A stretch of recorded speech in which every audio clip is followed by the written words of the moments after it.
Our nervous system is not meant to have stimulation relentlessly. And so one of the things that research is starting to understand is that you absolutely have to take breaks from them. The world is weird. It runs on negativity. But there are debriefing habits like what went well and who did you see doing good work. The pursuit of perfection makes people miserable. You're gonna make mistakes and you're not gonna be perfect because none of us are perfect. Basic human qualities don't go away because you're a first responder. The nervous system's still the same. Welcome to Responder Resilience, along with Dr. Stacy Raymond and Bonnie Rumley, LCSW EMT. I'm David Dashinger. We're excited to have with us today Dr. Frederic Luskin. He's the director of the Stanford Forgiveness Projects. We're going to be diving into critical topics like mindfulness, happiness, and forgiveness for first responders. And we'll talk about the benefits of forgiveness for our mental and physical health, and how technology can add to our stress and what it takes to lead a happier life. We invite you to like and subscribe, YouTube, Responder Resilience, Facebook, Responder TV, LinkedIn, Apple Podcasts, Spotify, and go to our website, respondertv.com, for past episodes and guest information. This episode is made possible by the First Responder Center for Excellence. Discover more at firstrespondercenter.org and connect with us on X, Facebook, LinkedIn, Instagram, and YouTube.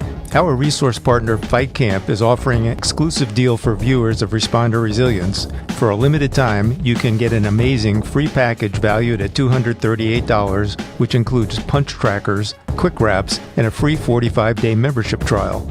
Don't miss out. Email us at info@respondertv.com with the subject line FightCamp to claim your free package today. We'll be right back to speak with Dr. Luskin after this. In this family, more of us die by our own hands than by the hazards of the job. In this family, up to a quarter of 911 telecommunicators have symptoms of post-traumatic stress. In this family, our mental health and wellness are in crisis, while responders are quietly suffering. In this family, many struggle with job-related stress, burnout, moral injury, sleep disruptions, substance abuse, and relationship problems. In this family, we can help the helpers. With vital information and resources, resilient strategies, and success stories of overcoming the obstacles. In this family, no one is alone. Welcome to Responder Resilience with co-hosts retired Lieutenant David Dashinger, Dr. Stacy Raymond, and Bonnie Rumley, LCSW EMTB.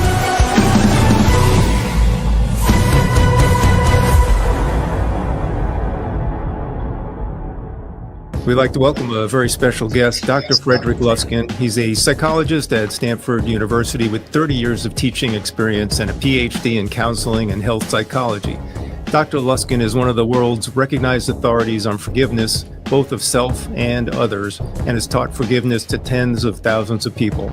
Currently, he focuses on mindfulness, emotional intelligence, psychological safety, and positive psychology. And outside of Stanford, he speaks to various professionals and serves as director of Stanford University Forgiveness Projects, which supports research on his 9 steps to forgiveness. Fred, my old friend, welcome to Responder Resilience. Thank you. So, Fred, I'd like to start by asking you, or just pointing out that we know that first responders are susceptible to feelings of resentment, right? This could be due to the demands of the job, the culture of the workplace, and maybe even leadership. So what strategies do you recommend for first responders to increase their emotional awareness, prevent feelings of resentment in their work? You know, the whole human race has a tendency to resentment. And that's an important consideration, that part of us, we're hardwired for threat and protection. And so since the people you work with are knee deep in threat and their job is to protect, it doesn't surprise me that they would activate whatever response that creates resentment. Resentment isn't of itself dangerous. I mean, if you can keep it moderated, it's a nice buffer sometimes between what you're experiencing and the reality of what you can do about it. I've done forgiveness work in, really horrible, not horrible places, but places with a lot of suffering. And it's just tough. You're not going to do the job that you're working with without some emotional consequences. That said, you have to look at the question of habit. So there's nothing wrong with creating some resentments. The training can be in training other habits like appreciation, comradeship, self-forgiveness. You can teach people to be more grateful. You can teach people to find more beauty. This doesn't eliminate resentment, but it helps keep it a little bit in perspective. And you can teach people skills to flat out appreciate the hell out of what they and the people they're working with do. So, some debriefing habits, the world is weird. It runs on negativity. But there are debriefing habits like what went well, and who did you see doing good work, and where did you see success? Because there's so much of it in what you guys do, just so much of it. Yeah.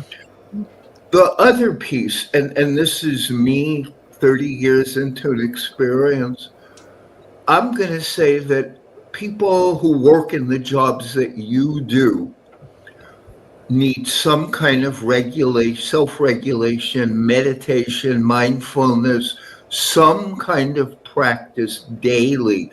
It should be required at every station house, whatever it is. They need to go inward and quiet down and cultivate those brain patternings of safety and receptivity, because mostly, you're talking about, to me, really challenging work.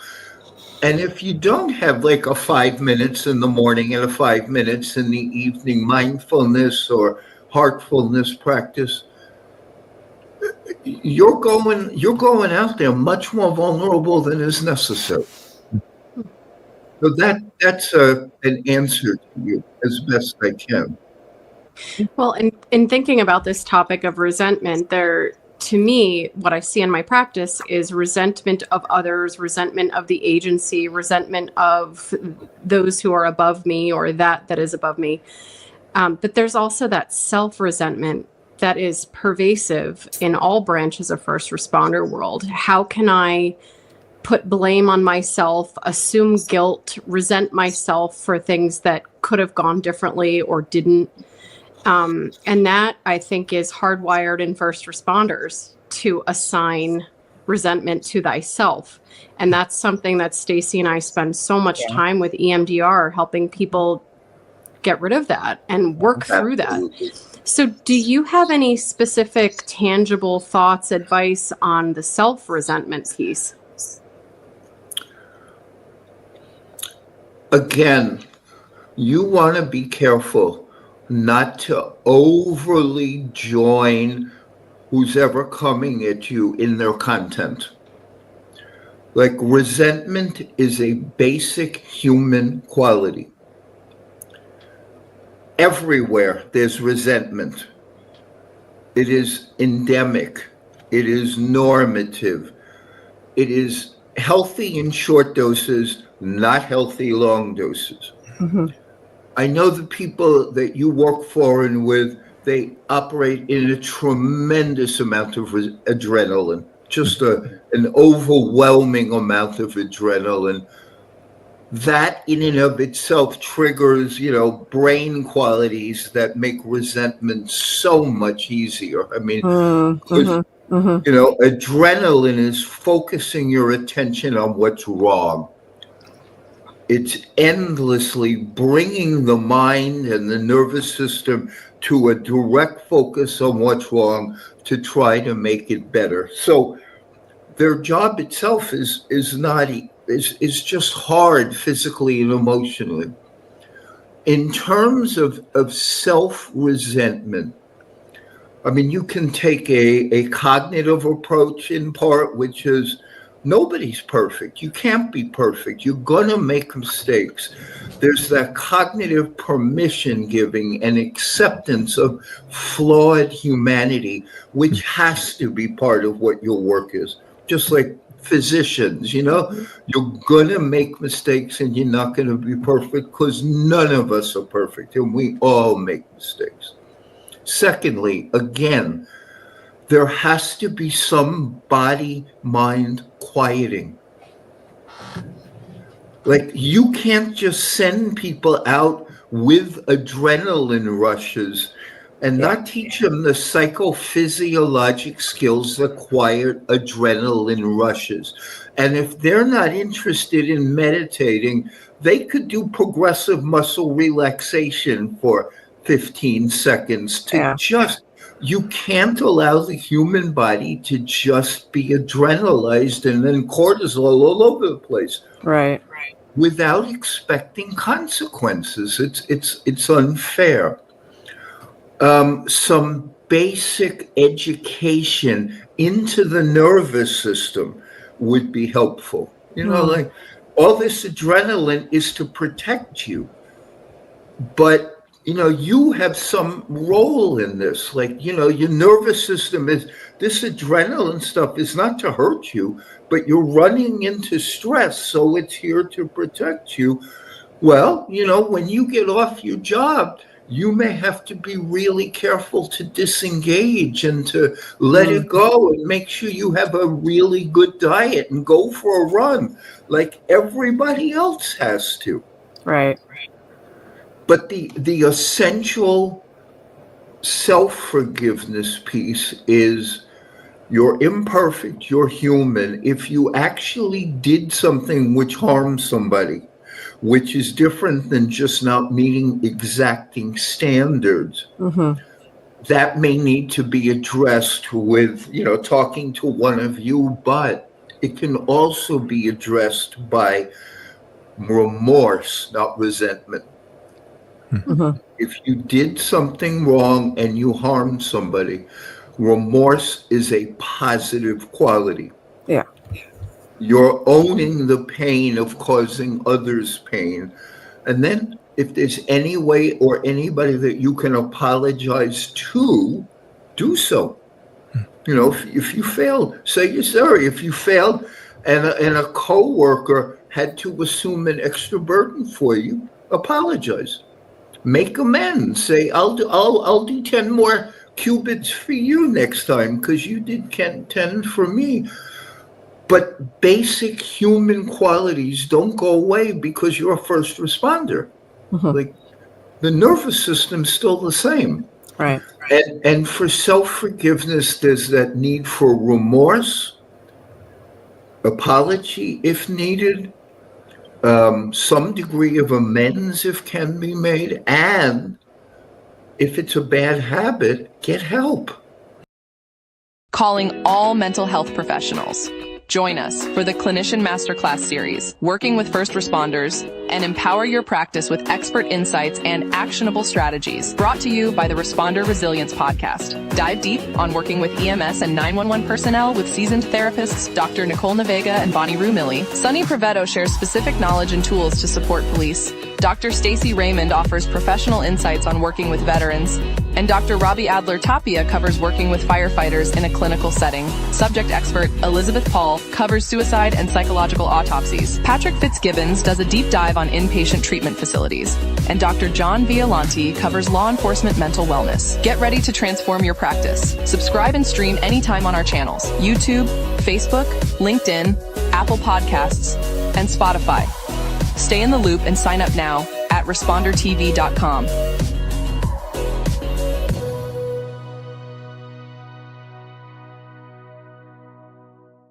So my concern, Fred, is, you said doctors, even doctors make mistakes, first responders, we live in such a litigious area, especially in Connecticut. I think it's hard for certain professions to say that there's any wiggle room to make mistakes.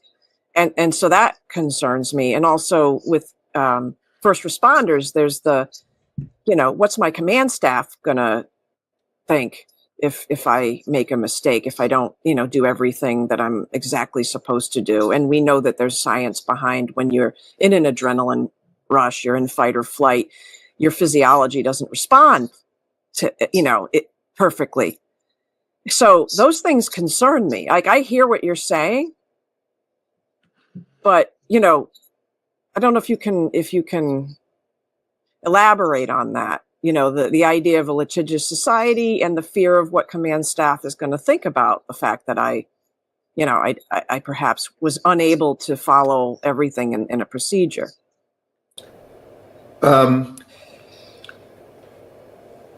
There is no human cure for imperfection. And you can feel bad about that or good about it, but whether you want to be perfect or not and never make mistakes, you're gonna. Healthier organizations have better ways of dealing with people who make mistakes. So yeah, I agree. I have a friend who works for the Nuclear Regulatory Committee, and they can't have any mistakes. No, they can't. But they have scrupulous policies of how they deal with it. They have somebody debriefed. They remind them of the Popper policy. They are really careful, but they're not harsh.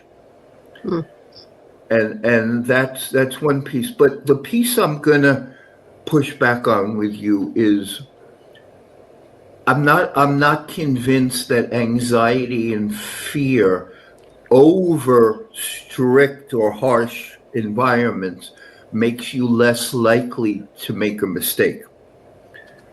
That the more anxious you are about making a mistake, the more likely you are to make one, and so even the simplest mindful practice, like I'm feeling resentful or I'm feeling anxious, just the bringing it from gut to cognition can help people dramatically, even if they're just taught to put words to what you're experiencing. Talk to yourself. Wow, you're going into a situation which is ambiguous. You're running at a fast pace. I'm feeling anxious about this. Yeah. That in and of itself gives them a little more cognitive control. Yes. So I'm articulating for helping people maintain a smidgen of cognitive control in a highly challenging environment. Smidgen, yeah. I wanted to kind of jump on something you were talking about earlier, and hopefully it circles back to what we just discussed, and that's that fight or flight and not feeling safe, feeling like a threat. I've heard you speak and do some meditative work with sort of a soft belly breathing exercise. Can you speak about how that's important and how does that kind of change our physiology to get us out of that stress mode? I have no doubt that the three of you are describing to me a highly stressed and threatening environment for people to work in. That said, that makes it more incumbent for the people working there when they're not at work to practice safety practices. Mm-hmm. So one safety practice is put your phone down, bury it, and go take your kid, put him on your lap, and tell him you love him. Stare at your kid's face, memorize it, bring it into your heart, and feel safe. That would be a practice. Take a walk in nature for 15 minutes. That will help you feel safe. Mm-hmm. Have a gratitude list. Every single day, think of 3 things that people did to you that was kind. That will make you feel safe. And again, I'm convinced beyond measure that the people working in the jobs that you're describing need meditation, guided imagery, something to deliberately help them calm their bodies down so that they gain some measure of cognitive control over it. What David's talking about is, I don't teach people who are in the same difficulty that you are, but I work at the Graduate School of Business here with highly stressed executives from all over the world. And while even they wouldn't be arrogant enough to think it's as difficult as what you're dealing with, they have a lot of stress. So one of the practice, always, we start a meditation with something like, sit down, bring your attention inward, quiet for a moment, and then in whatever way you can, remember that right this moment you are safe as you can be as a human being. You have food, you have clothing, you have shelter, you have running water, and right this moment you're okay. Right this moment. That's a practice.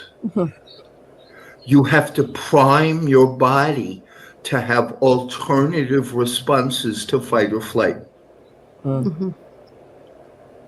It doesn't come by accident, because fight or flight is, our protective mechanism to save our lives. And you folks are running into situations which the rest of us run away from.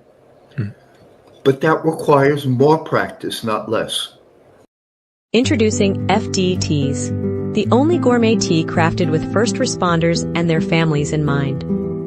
Proudly firefighter and veteran-owned, our collection of gourmet organic teas is uniquely designed to honor those who are on the front lines to protect our communities. At FD Teas, we believe in quality. That's why we source the freshest organic tea available, offering you the most popular flavors that not only excite your taste buds, but also bring comfort and relaxation to your daily life. Indulge in our specialty blends: classic Earl Grey, soothing chamomile, vibrant green tea with ginger root, decadent chocolate salty caramel black tea, and robust Irish breakfast. FD Teas makes for a special and unique gift, perfect for any occasion or season. Taste the difference and show your appreciation for the rescuers in your life with FD Teas. Exclusively available on fdteas.com and in our Etsy store, Fire Department Prints. So during COVID, I was doing a lot of thinking about some of the things that you're actually saying. I just wasn't naming them in the same way that you're naming them here. But what I found very helpful for myself was also setting intentions for the day. So before going to a shift, I would take those 5 minutes, and instead of doing like a mindfulness gratitude practice, I was doing more of a setting intentions and expectations of myself and those around me for the day. And just saying, let me do the best possible thing that I can do as a human being. Exactly. Let me just be my best today. And it doesn't mean that I'm making a promise to be perfect or that nothing's going to go wrong, because that's just not the work. Things go wrong. But if someone sets their own expectations that no matter what goes wrong, they will do their best, then for me, that helped to mitigate some of this rumination after the fact. And so it's something that I've started to work with clients on, and in really encouraging them to start setting their intentions or having some kind of a mantra. What do you think of that? I'm gonna be a professor person and break it into two parts.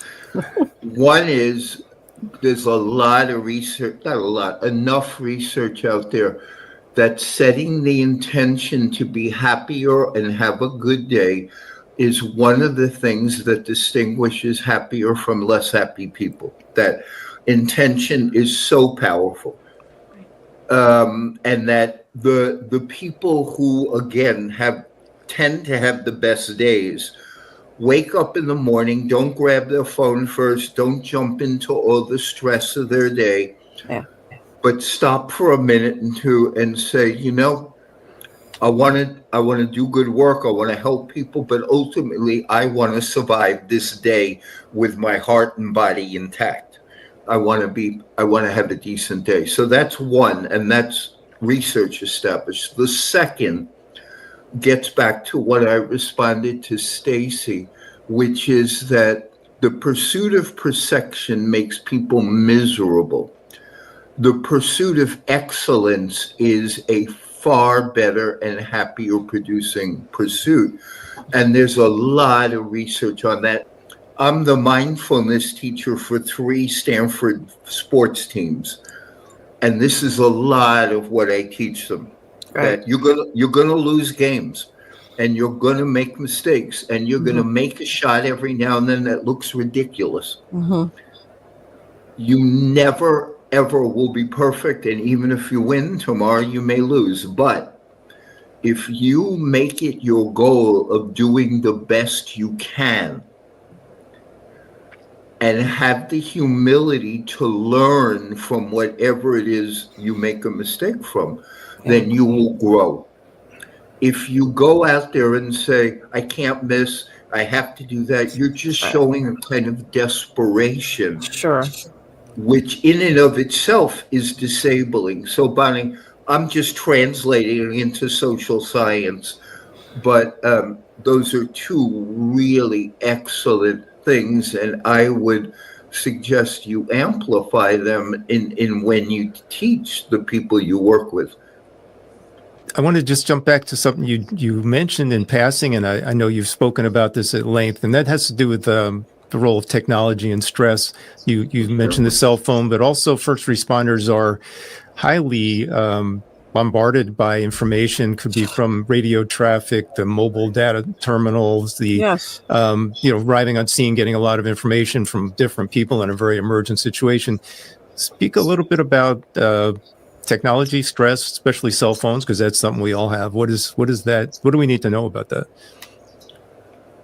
I mean, we're all in an experiment of how much stimulation we can take without cracking. All of us. Yeah. And when you said that, my heart went, ooh, that would be tough to I've seen the, with the squawking and I know now you have like iPads or whatever that have, shooting information at you. So that's a very high stress environment. It's our nervous system is not meant to have stimulation relentlessly. It is just not meant that way. And so one of the things that but research is starting to understand is that you absolutely have to take breaks from that. That no matter how you do it, like once an hour or once every 2 hours, you need to turn that off. Yeah. Whether it's just, if you're in an automobile, you need to pull over, take a walk for a minute and come back in. But your nervous system needs resets. Otherwise, it just escalates. And without resets and some balancing, again, this is not what we're meant to endure. The cell phone and other technology are really messing with our neurotransmitters and our ability to get pleasure from normal life. And, so in some ways, I imagine that that's an endemic cost of your job is the amount of adrenaline generated by the work that you do would really diminish the brain's capacity to handle stuff and lower the capacity to enjoy one's life. I mean, unless you take steps to manage that, that's tough. Secondly, if you have a job that is that stressful, you would want to manage technology when you're not at that job so that the phone and the iPad are not pulling at adrenalized responses often during the day. The second, though, is what the cell phone does to the dopamine system, which is the anticipatory pleasure system. When we have too much quickly available to us, like slight pleasure initiating dopamine, we lose some of our ability to find pleasure in real life because the dopamine receptors get taken up by these shallow nothings. Wow. So again, what you're telling me is the system that these people work in is not always good for their health, and they have to work harder when they're not in that system or even during the system to protect themselves. That seems like just reality. Right. So, Fred, it almost seems silly to ask this question because I think everything that you've been talking about answers it. But, the question is, why is happiness so difficult? So we know why it is difficult, right? With not being able to just sit in quiet or sit in gratitude, sit in self-forgiveness.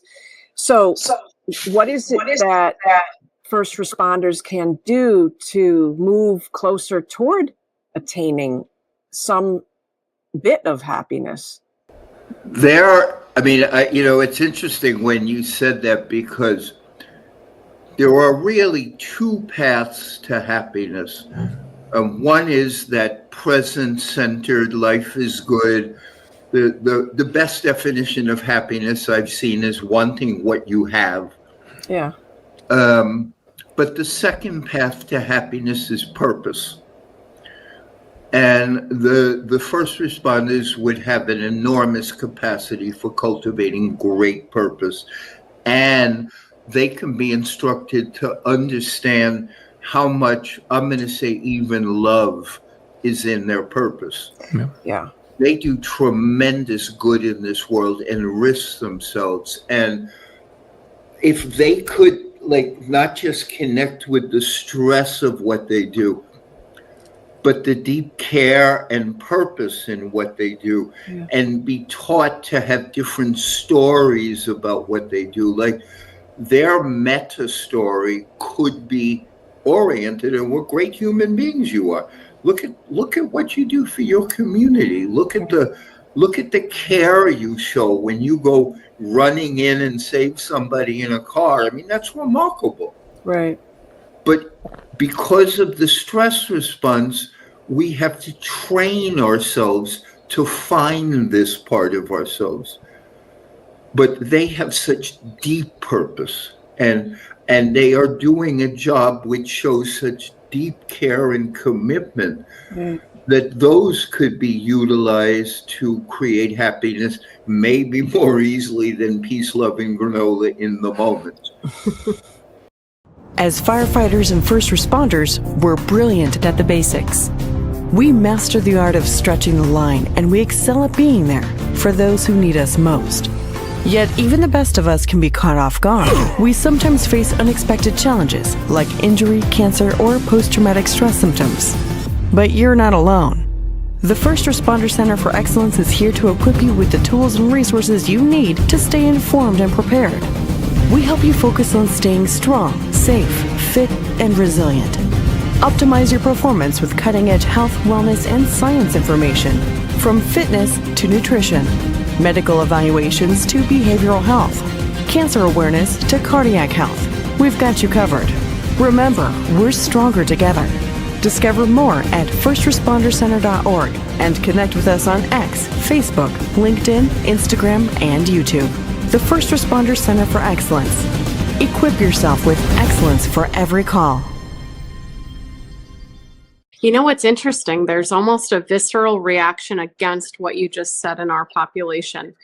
I think some people can embrace the purpose and feel good about it and own it, and those are the ones who have better self-esteem and confidence. But there is a large percentage of them who have a visceral reaction even to that word hero, like if a civilian uses that word.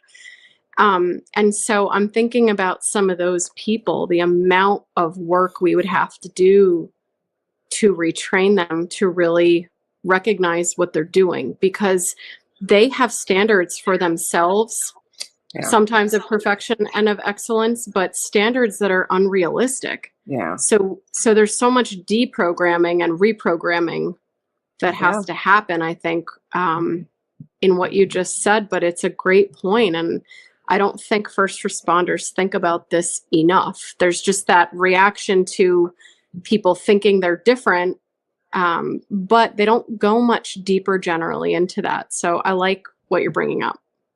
The research is that so many real heroes do not want to be called heroes. Right.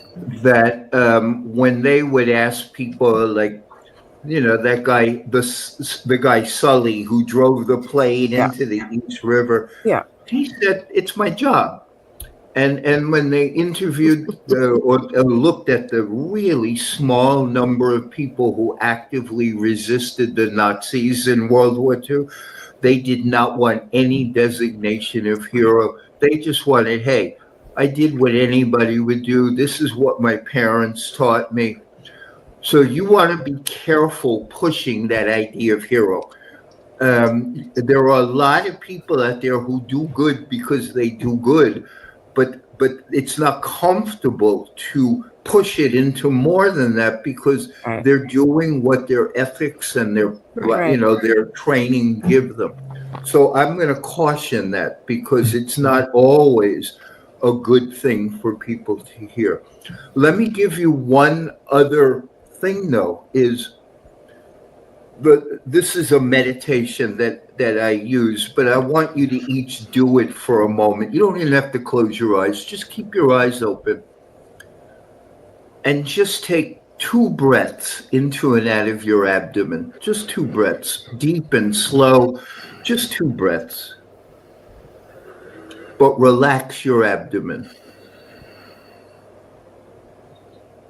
so that you're not tight when you're breathing. You know, that's the whole point. And then bring an image to your mind's eye of someone you love. Just bring an image here to your mind's eye of someone you love and picture them about as lovable as you can make them. You know, if delicious kid, whatever, long-term partner, anybody, just delicious. And then see if you can bring a little of that to your heart.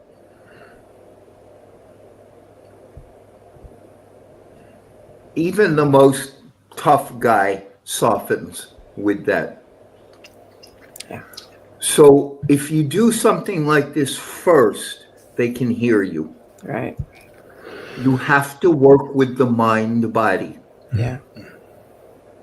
Not just the mind or not just the body, but something like that. Or ask them to tell you like a story about their kid or when they met their partner or whatever. But we can't access other parts of ourselves until we untighten our resistance. And you know, you're normal, healthy people, so it took 3 breaths. But some people may take 10 minutes, but almost everybody who's doing the kind of work they're doing with such a pro-social thing can quiet. And then, oh, I get it now.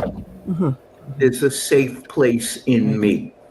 Thank you for sharing all that. I'm so glad you were able to share that breathwork meditation with us, because I've heard you do something similar and I love it. So I appreciate that.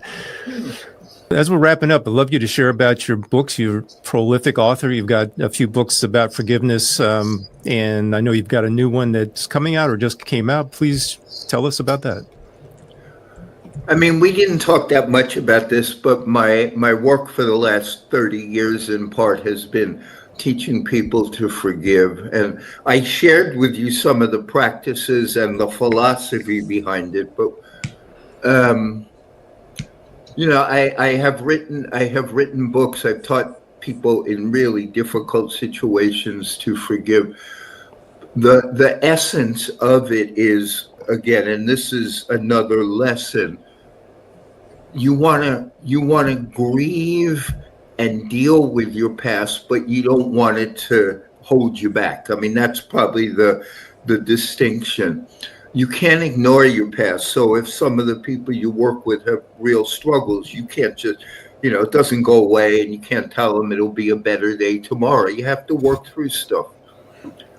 But after a while, you don't want the past to be dominating your future. So that's the essence of forgiveness. The book I just wrote, and it just came out, is a workbook called the Forgive for Good Workbook. And it's a lot of it's on self-forgiveness. Its target audience is people recovering from addictions, but it's a general workbook. And it's generic. We don't take individual issues. We're interested in forgiveness or compassion writ large, just as human qualities. So everything we do is like, well, this is normal for the human. It emerges in different situations, but it's normal. And so the workbook we just did is basically taking the 28 or so years we've been doing this and making it as easy and practical as possible. So that's fantastic. And you've got a series of other books, Forgive for Good, Forgive for Love, and Stress Free for Good. So we'll post those on the screen and the links for the episodes. People can find that. Thank you. Well, this has been fantastic connecting with you on this platform and having you share your wisdom and expertise with the first responder community. I wanted to share my appreciation for that, and just let us know where people can find you. Any social media website? I mean, I have a website, fredluskin.com. But there's probably so many YouTube videos and stuff. I've been a semi-public figure for a while. But, I admire what the people you work with do. And so if I could have been of any use, I'm really delighted, because there's a lot of people out there doing work a lot harder than what I do. And, you really want to keep that in mind. Well, it's been great talking to you, and hearing you translate things into your language is very helpful, I think, for us and also our viewers and listeners. So thank you very much for sharing your wisdom. Of course. Yeah. And Fred, I just appreciate your genuineness. Like, your heart is definitely in this, and you break it down and explain it in a way that I think anybody could understand it. So thank you for that. I'll tell you that's what we had to learn, Stacy. As you can imagine, Stanford University starting something, nobody knew what we were talking about. And we'd go out in public and they go, what? Yeah. So we had to learn through bitter experience, start talking like normal human beings and recognize that you're talking to normal human beings. That's been the value of our work, is titrating it so that it can be understood. So. Well, this has been an amazing conversation with you. And again, I want to really highly recommend people look for your books, particular Forgive for Good, Proven Prescription for Health and Happiness. It's a book out there. Obviously, you can find it on all the normal channels, and it's a great guide to getting forgiveness in your life. So thank you for doing this amazing work out in the world. It's obviously you're touching people, and I'm sure you touched somebody today with what you shared. Thank you. Remember to like and subscribe to YouTube, Responder Resilience, Facebook, Responder TV, LinkedIn, Apple Podcasts, Spotify, and go to our website, respondertv.com, for past episodes and guest information. Till the next time, stay safe, be kind to yourself, take care.